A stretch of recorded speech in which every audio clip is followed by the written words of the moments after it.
Welcome back to Recreational Garage. Back at it on the 67 Mustang here today. Got to cut some more floors out. Made some pretty good progress yesterday.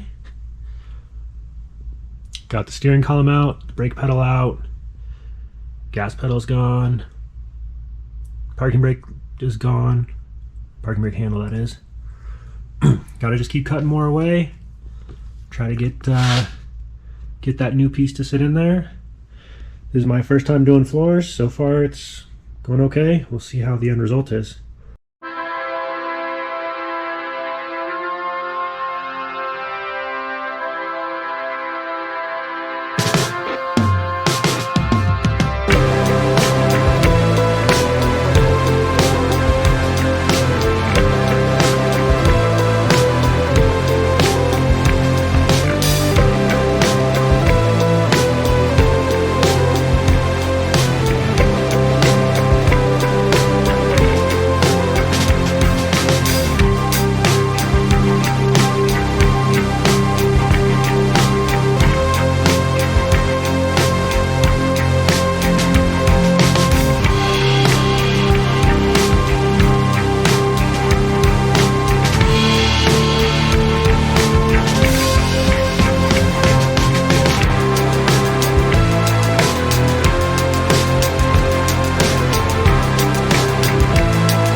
All right, we got some more cut out all along here.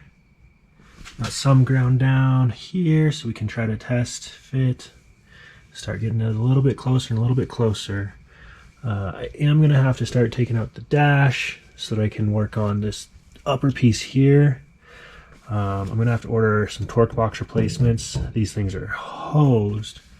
Apparently in 67, Ford only did the torque boxes on the driver's side. They didn't do the passenger side. So it'll be a little easier when I get over there. Did some grinding all along this, cleaned a bunch of this stuff up. Cleaned up some of this. This piece, basically, that floor pan is just going to sit on this. Still need a little more grinding to get that all flat and trimmed up. I'll have to trim some of that out still here too. But it's coming along. Coming along. Now this torque box, whenever somebody did floor patching, they just filled this thing with seam sealer, I think to try to hide some of the rust, and they made it awful. So let's see that torque box on this other side here. So there's the torque box. There was seam sealer all up here, like gobs and gobs of it. And then down here, you can just see it is hammered. Hammered. There was just piles and piles of rust and dirt and stuff. I don't really love this torque box design, honestly. All right, got the panel in to kind of test fit and see how it looks. It's looking pretty good. Fitting in quite a bit better. Still more trimming to do. Sneaking up on it. There's this gap right here, and when I bought this car, this part of the floor was all pushed up, like all pushed up right here. It looked like somebody picked it up with a forklift and just stabbed it with the forks and just pushed it up. So when I hammered it down so I could work on it and actually get to the seat bolts and stuff, I think it might have pushed in a little. We'll hammer those two pieces together as we go. But as you can see here, a little bit of a gap along our initial line. That's why we sneak up on it, because if I'd have cut it that line, I'd have cut too much in the first go around. But this is looking pretty good. I'll probably start working on taking the dash out tomorrow. But thanks for watching. God bless.